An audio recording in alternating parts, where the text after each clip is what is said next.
بسم الله الرحمن الرحيم والصلاة والسلام على سيدنا محمد صلى الله عليه وسلم أشرف الخلق أجمعين. والنهاردة هنتكلم في ليكتشر 2 عن إزاي السيرش انجن ده بيشتغل، يعني إزاي محرك البحث سواء جوجل تمام أو سواء بقية المحركات البحث يعني. بس خلينا مركزين دلوقتي على جوجل لأن هو جوجل بيمثل حوالي أكتر من 95% يعني من إجمالي الترافيك اللي بيجي من محركات البحث.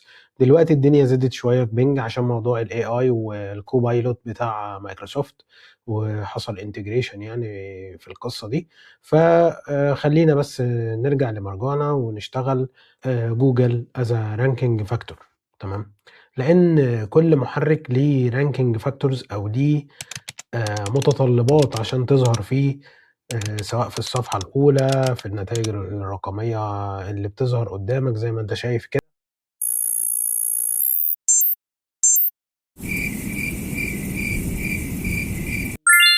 واحنا وقفنا هنا في الحلقة اللي فاتت عن موضوع الاستراكشر ده، والجزء ده هو ببساطة شديدة جدا بيشرح لك الورك فلو بتاعنا عامل ازاي. انت بتبتدي تشتغل از ستارت، اول ما بتمسك الويب سايت بتعمل له ويب سايت اناليسيس او الكرنت سيتويشن مثلا.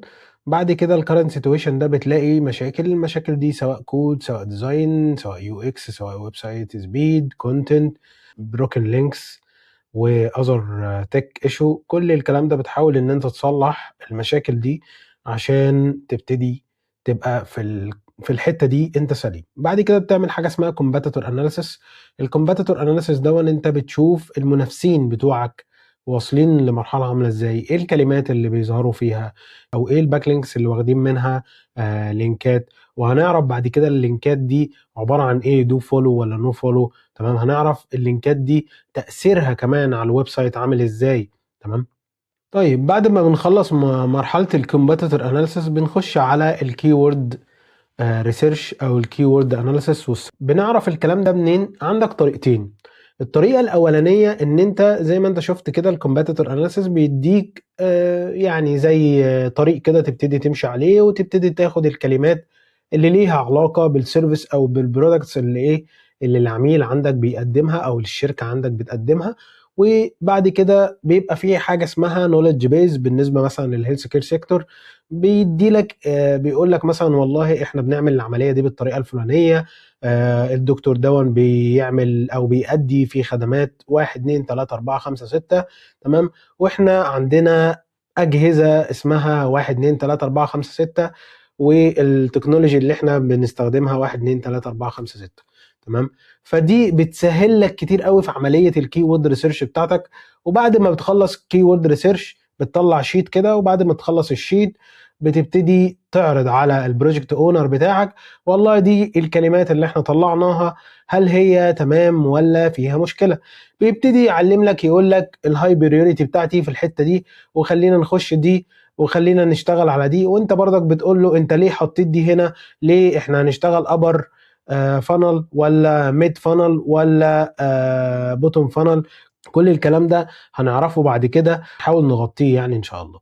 الاس اي او ده بقى كله كده بيبقى عباره عن ايه؟ بيبقى عباره عن 3 اجزاء اهو. اول جزء الجزء اللي انت شايفه تمام. تاني جزء الجزء ده الاون بيج. تالت جزء الجزء ده. طيب الثلاث اجزاء دول ان شاء الله هنغطيهم معانا في الكورس باذن الله. تمام، اول حاجه تبتدي بيها زي ما انت شايف كده هو الويب سايت، عشان بناء على المشاكل وبناء على الدايجنوسيس اللي انت حصلتها هنا هتعرف تشتغل ازاي هنا وهنا. بمعنى انا دلوقتي لو انا دكتور وجالي مريض، المريض دون قال لي انا عايز العلاج من غير ما اعرف حالته، من غير ما اعرف هو بيعاني من ايه، من غير ما اعرف المشاكل اللي عنده هي ايه، فبالتالي مش هعرف اوصف الروشتة بشكل مظبوط. فده اللي بيعرفك الويب سايت او المريض بتاعك هتشتغل عليه ازاي. تمام.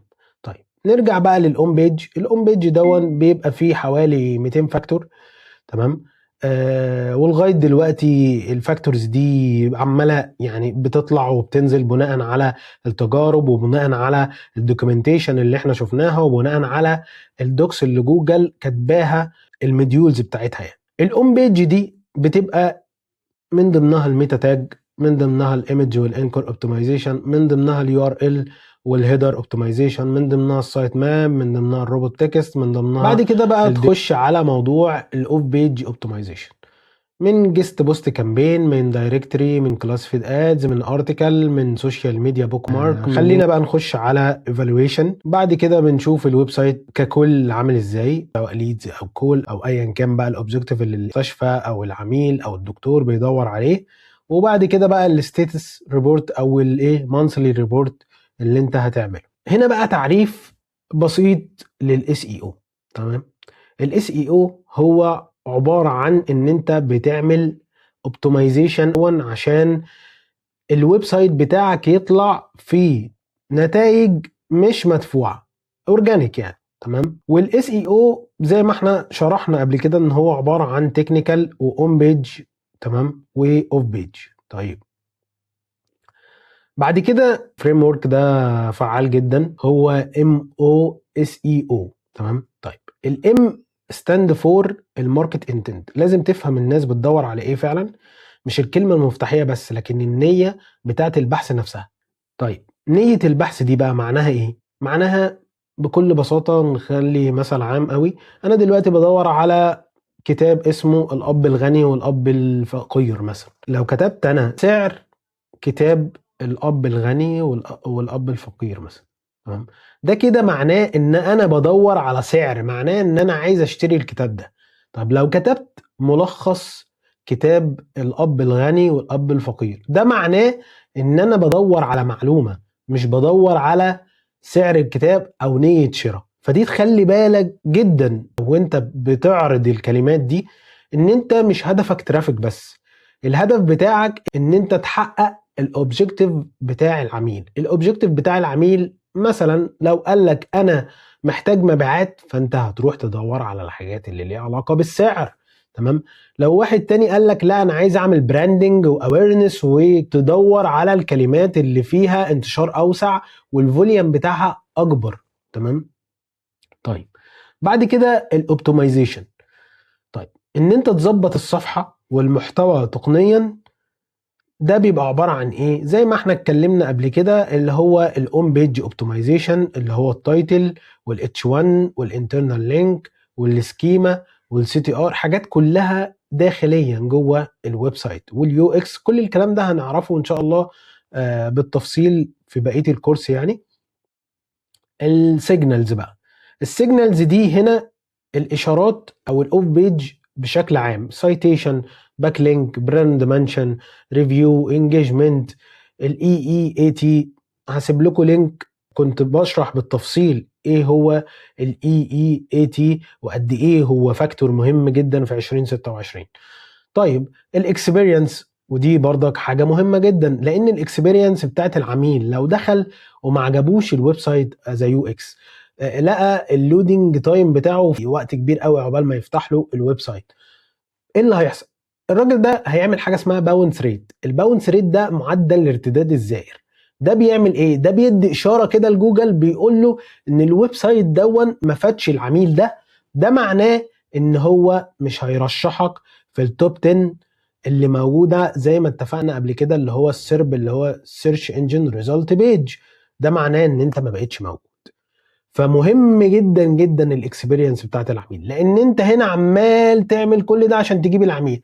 لو الاكسبيرينس هنا فيها مشكله، انت هتقتل ايه؟ المنتج بتاعك اللي هو الويب سايت. فلازم نقدم تجربه تخلي المستخدم يكمل. تمام. السي تي اي بتاعك يكون واضح، اللي هو الكول تو اكشن. السرعه، تمام، في الويب سايت مطلوبه. وضوح زي ما انا قلت لك قبل كده، لازم تكون واضح انت محتاج ايه من العميل ده. الكلمه اللي انت كتبتها لازم يخش يلاقي أسئلة والإجابات السريعة عليها في الصفحة دي.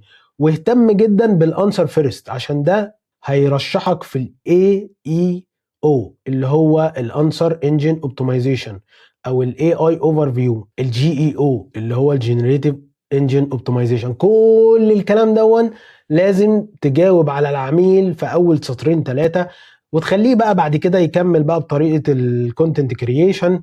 والراجل بقى يكون كرييتيف جدا وهو بيكتب الارتكل بتاعته، يكون عبارة عن ارقام كده او بيلت بوينتس كده تحت بعض كده، عشان يكون الاستراكشر بتاعه واضح وصريح وبسيط جدا. بعد كده بقى عندك الاوتكمز اللي هي النتيجة، ان انت في الاخر عايزه يسجل، عايزه يعمل بوكينج، عايزه يتصل بيك، عايزه يملى فورم، عايز تظهر زي ما احنا قلنا قبل كده. فهنا احنا من الاخر بنعرف الديماند، تمام، وبعد كده بنعمل اوبتمايز للاسيتس بتاعتنا، وبعد كده بنبني التراست وبنمبروف الاكسبيرينس دي عشان في الاخر نوصل للنتيجة اللي المستشفى عايزاها او الدكتور عايزها او الكلاينت بتاعك عايزها، وكلنا نكون مبسوطين. طيب بعد كده بقى السيرش انجن ده بيشتغل ازاي؟ السيرش انجن ده زي ما انت شايف كده، انت بتبلش ارتكل، بعد كده السبايدر بتاع جوجل بيخش يقرا الصفحات اللي موجوده عندك، وبعد كده يبتدي يخزن الصفحات دي في كاتيجوريز كده، واما حد يطلب صفحه معينه في الكاتيجوري اللي هو عمل لهم تقسيمات دي، يبتدي يظهر له الصفحات بالترتيب ده زي ما احنا قلنا في السيرش انجن ريزلت بيج. خلاص، الموضوع بسيط قوي زي ما انت شايف كده. اول حاجه بيعمل حاجه اسمها كراولينج، عمليه زحف، تمام، لكل المواقع ولكل صفحه. طبعا ده هنيجي بعد كده لحاجه اسمها الكراول بادجت، هحكي لكم عليها بالتفصيل ازاي اول ما تعمل ارتكل جوجل يجري يعمل عليها كراولينج، تمام. بعد كده الاندكسنج دون ان هو يخزن الصفحات بتاعتك جوه الكاتيجوري اللي احنا اتكلمنا عنه هنا، تمام. بعد كده حته بقى الرانكينج والالجوريزم بقى ازاي بيشتغل عشان يطلع لك النتيجه اللي انت شايفها في السيرش انجن ريزلت بيج. السبايدر بقى ده اللي هو الايجنت بتاع جوجل ده بيخش بيعمل ايه؟ اول حاجه اي حاجه فوق هو بيبص عليها الاول، لانه هو كده عارف ان مثلا الهيدر ده او الهيرو سيكشن ده اهم حاجه عنده، فانا هبتدي ابص عليها، تمام. الويب سايت بتاعك، اللينكات النيف بار اللي موجوده في الهوم، في الاباوت، في السيرفيس، في الكونتاكت اس، كل الكلام ده هيبتدي يديله الاولويه القصوى. فخلي بالك الصفحات دي لازم تكون اولويه قصوى بالنسبه لك، وهي دي اللي انت هتبيع بيها، سواء انت بقى اي كوميرس، سواء انت بقى مستشفى عايز تخلي الراجل ده يحجز. مهم لليوزر ومهم للسبايدر، لان السبايدر اول حاجه هيديها من الكراول بادجت ده هيديها للصفحات الاساسيه اللي انت شايفها دي، اللي هي تير 1، تمام. بعد كده بقى بيجي تير 3، بعد كده تير 4، هنبتدي نشوف الكاتيجوريز دي. خلاص، ده ريسيرش اتعمل في مايو 2025، وطبعا واضح جدا تاثير الاي اي، واضح جدا تاثير ال ام اس عموما في نتائج البحث، وان ازاي جوجل اتغير وبدا يتغير بشكل زي ما انت شايف كده، في 900 نتيجه، اكتر من 900 نتيجه اورجانيك، تمام، زيهم في الاي اي اوفر فيو، يعني بقى ما بقاش يقل اهميه عن الاورجانيك، تمام. فعشان كده انت لازم ولا بد ان انت تجاوب على طول عشان تطلع في الاي اي اوفر فيو، وبالتالي هتطلع في شات جي بي تي وبريكسبيليتي وبلا بلا بلا اللي هم ال ام اس عموما. طيب هنا انا بوضح لك الصوره دي، بتوضح السيرب بتاع جوجل اتغير من السيرش ريزلت البسيطه الى ميكسد سيرب انفايرمنت. التغيير الحقيقي اللي هو اقل اعتمادا على 10 روابط زرقاء، تمام، واكثر اعتمادا على الاي اي والبيبل اولسو اسك، اللي هم الناس بتسال كتير، تمام، اللي انت الاسئله الخمس اسئله او الست اسئله اللي انت بتشوفهم بعد النتائج دي، وبعد كده الفيجوال اليمنتس، وبعد كده الريتشد سنابت. طيب الترتيب لوحده زي ما انت شايف كده ما بقاش كفايه، زي ما قلت لك لازم تشتغل على الجي اي او او الاي اي او.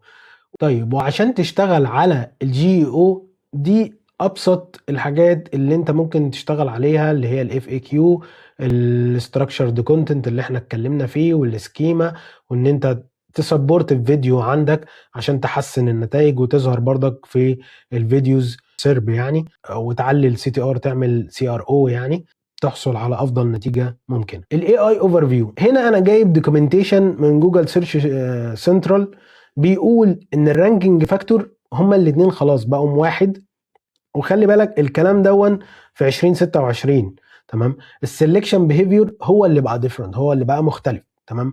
ودي دوكس موجوده، دوكيومنتيشن موجوده تقدر تخش عليها من جوجل سيرش سنترال، وممكن ابقى اسيب لكم اللينك عشان لو انت حابب ان انت تذاكر اكتر وتطلع اكتر من الدوكيومنتيشن الاوفيشال بتاعت جوجل. يعني احنا مش بنقول الكلام ده بيزد اون التجربه بس، لا ده كمان الكتاب بيقول ايه. ماشي. بعد كده بقى عندك هنا او السيرش انجن ريزلت بيج بتتقسم زي ما انت شايف الكلام ده، الادز، تمام، اللي هو اسمه الاس اي ام اللي هو سيرش انجن ماركتنج، وبعد كده الاي اي اوفر فيو. وجوجل اصلا كانت عملت ابديت في الهيلث سيكتور والواي ام واي ال تحديدا، ان هي عملت ريديوس للنتائج دي بنسبه 60%. فممكن برضك ابقى اسيب لك الفيديو ده وانت تبقى تطلع عليه، تبقى انسر فيرست. الاورجانيك سيرش ريزلت اللي هو الاس اي او بقى اللي احنا بنتكلم عنه موضوعنا الكبير. وهنا الاورجانيك سيرش اللي اقصده في الاورجانيك ريزلتس اللي احنا اتكلمنا عنهم في الحتة دي، اللي هم الاورجانيك اللي هم ظاهرين بالشكل اللي انت شايفه قدامك دون. طيب بعد كده البيبل اولسو اسك فور، اللي هم الاسئله اللي انت بتشوفهم تحت اهو، ده انا عامل لك عليه اهو عشان تبقى واخد بالك منه. النوليدج بانل اللي هي بتظهر في الحته دي وهوريك اشكالها انا مصورها. بعد كده اللوكال مابس بقى، المابس دي بتظهر لو انت بحثت عن مكان مطعم، بحثت عن مستشفى، هتلاقي اللوكال ماب دي، وبقى مهمه جدا جدا جدا، ويعني فوق ما انت تتخيل اللي هو اللوكال اس اي او اللوكال مابس. وبعد كده الشوبينج ادز في الاي كوميرس، وبعد كده الايمج باك لو انت بتبحث عن باك جراوند هتلاقيها موجوده، جوب ليستنج والسايت لينك والريليتد. تعالوا بقى نشوف ازاي الكلام ده بيظهر. يعني لو كتبت هنا مثلا زي ما انت شايف كده كار، هتلاقي موقع اسمه كونتاكت كار اهو، شايف سبونسرد ريزلت اهي موجوده، الراجل ده دافع عشان يطلع هنا. طيب بعد كده هتلاقي بقى الايه، النتائج الاورجانيك اللي هو شغل الاس اي او اللي هو في موقع هتلاقي، وبرضك كونتاكت كار برضك طالع هنا نقطه الاورجانيك بس ام او اس اي او 01. الراجل هنا بدأ يقول لك هو المعرف الرقمي الخاص بخبير الاس اي او المصري محمد مصطفى ابو زيد اللي هو انا يعني، تمام. فالراجل جاوب ازاي بقى انا طلعت كده، ان انا عملت الشغل ده ولا عملت الاوبتمايزيشن وكتبت له حاجه هو هيروح على طول يجاوب عليها اللي هو الام او اس اي او، فهو عمره ما هيغلط، هو ده يونيك. عشان كده برضك هسيب لكم حلقه ان انت ما تقتلش البراند بتاعك قبل ما تبدا، ان انت تختار اسم يكون فعلا مختلف ويونيك عشان تحصل على الاجابه اللي انت شايفها دي. اتكلم عنك اهو الراجل بيعمل ايه وبيقدم ايه بالظبط. بعد كده انا لو كتبت في الاس اي او ام او اس اي او 01 هتلاقي الموقع، هتلاقي الانستجرام، هتلاقي مثلا التيك توك وهكذا. بعد كده people also ask for example اهو زي ما انت شايف كده اس اي او funnel، دي نفس الموضوع اورجانيك. دي اي اي اوفر فيو، شايف هنا حصل ريديوس اهو، ماشي، مع ان ده يعني مش هيلث سيكتور، بس هنا حصل ريديوس للاي اي اوفر فيو. طيب هنا اللي احنا بنتكلم عنهم اللي هم الاولسو اسك زي ما انت شايف كده. بعد كده الفيديوز بقى، لو انا كتبت كورس اس اي او من اي تو زي 2026 طالع لي على طول اهو الحلقه رقم 1 من كورس الاس اي او، تمام. زي ما انت شايف هنا اسمه الفيديو سيرب اللي هو سيرش انجن ريزلت بيج. هنا النولج بانل اكزامبل، لو كتبت مارفل هتلاقي فيه مارفل كوميكس هنا اللي هي بتظهر زي ويكيبيديا، وبيديك بقى البروفايلز اللي ممكن تخش عليك منها. هنا اللوكال مابس اللي انا بكلمك عنها، بحثت لقيت المابة طلعت لي اس اي او اكسبرت، وتقدر دايركشن وكول وهكذا.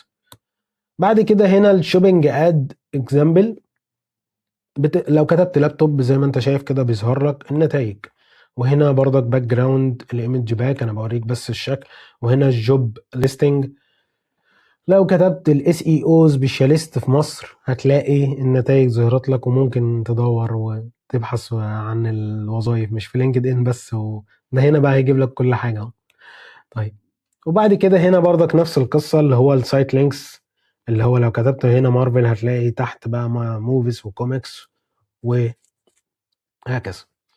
وهنا الاوتو كومبليت او الريليتد سيرش، تمام، اللي هو اللي في الاخر خالص بيظهر لك زي ما انت شايف كده 6 او 8. هنا برضك الريفيو زي ما انت شايف كده، ريتنج بيظهر، ودي سكيمة بتتعمل. خلينا نقف عند هنا. الحلقة الجاية بقى نشرح الجي او 5 فريم ورك زي ما عملنا قبل كده الفريم ورك اللي فات وبسطناه، ونبتدي بقى نخش بقى ان ديبس بقى في كل تفصيلة في الاس اي او ان شاء الله.